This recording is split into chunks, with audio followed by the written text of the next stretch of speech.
రాష్ట్ర ముఖ్యమంత్రి గత ఎన్నికల సందర్భంగా ఇచ్చిన మాటకు కట్టుబడి పెన్షన్ల మొత్తాన్ని పెంపుదల చేసి ఇస్తున్న ఎన్టీఆర్ భరోసా పెన్షన్లు పేద ప్రజలకు అండగా ఉంటున్నాయని టీడీపీ నేతలు తెలియజేశారు. TDP zonal coordinator Srinivasulu Reddy, Kadapa MLA Madhavi Reddy ఆదేశాలతో టీడీపీ నేతలు నగరంలోని 26, 27 డివిజన్లలో పేదల సేవలో ఎన్టీఆర్ భరోసా పెన్షన్ పంపిణీ కార్యక్రమంలో పాల్గొని అర్హులకు పెన్షన్ మొత్తాలను అందజేశారు.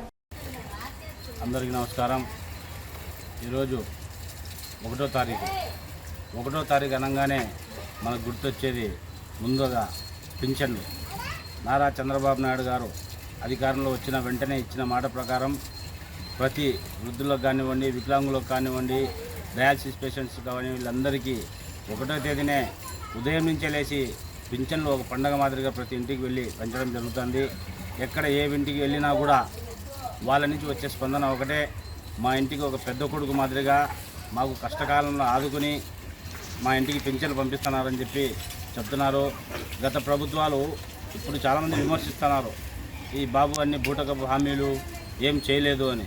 బాబు మీకేం కనపరావు, మీరు బయటకు వచ్చే మాట్లాడేది రపారపాలు, జైలు సందర్శనలు ఈ తప్ప అభివృద్ధి అనేది ఎక్కడ మీకు కనపరాదు. చంద్రబాబు నాయుడు గారు ఇచ్చిన మాట ప్రకారం ఒకటి పింఛన్ల హామీ నెరవేర్చినారు, ప్రతి ఇంటికి తీసుకుని చేరుతున్నారు. రెండోది, మీరు ఏదైతే ప్రజల ఆస్తులు కొట్టేయాలని చూసినారో భూ ల్యాండింగ్ చట్టం తీసుకొచ్చి మీ ఇంటి కాగితాలు తీసుకొచ్చి మా సచివాలయానికి ఇవ్వండి అని దాన్ని రద్దు చేసినారు. మూడోది, ఉచిత బస్సు అన్నారు, మహిళలకు ఉచిత బస్సు హామీ నెరవేర్చినారు. నాలుగోది, రైతులకు భరోసాగా నిలబడినారు.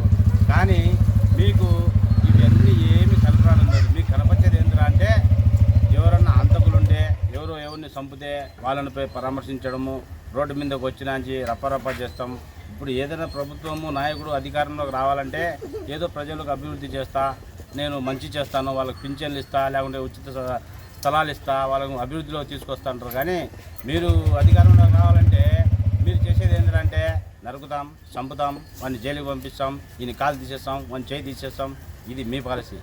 అస్సలం అయికం వరహమతుల్లాహి వబరకాతుహు.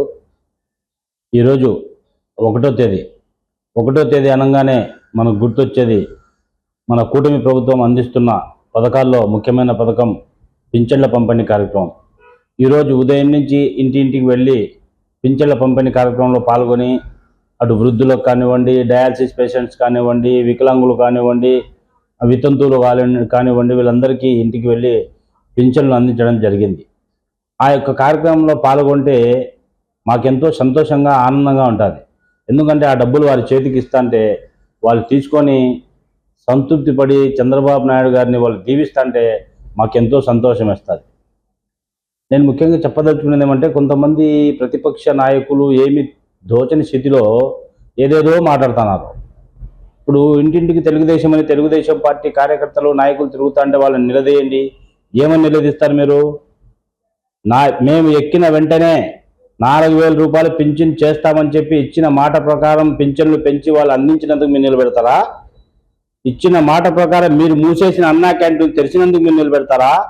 ఉచిత బస్సు ఇస్తామని చెప్పి ఉచిత బస్సు ఇచ్చాం, దానికోసం నిలబడతారా? రైతు భరోసా కింద రైతులకు వారికి రావాల్సిన ఆ డబ్బుని వాళ్ళకి అందించినందుకు నిలబెడతారా? ఇలా చెప్పుకుంటూ పోతే మీరు తెచ్చిన నల్ల చట్టాలు, చాలా నల్ల చట్టాలని మేము రద్దు చేసినందుకు నిలబెడతారా?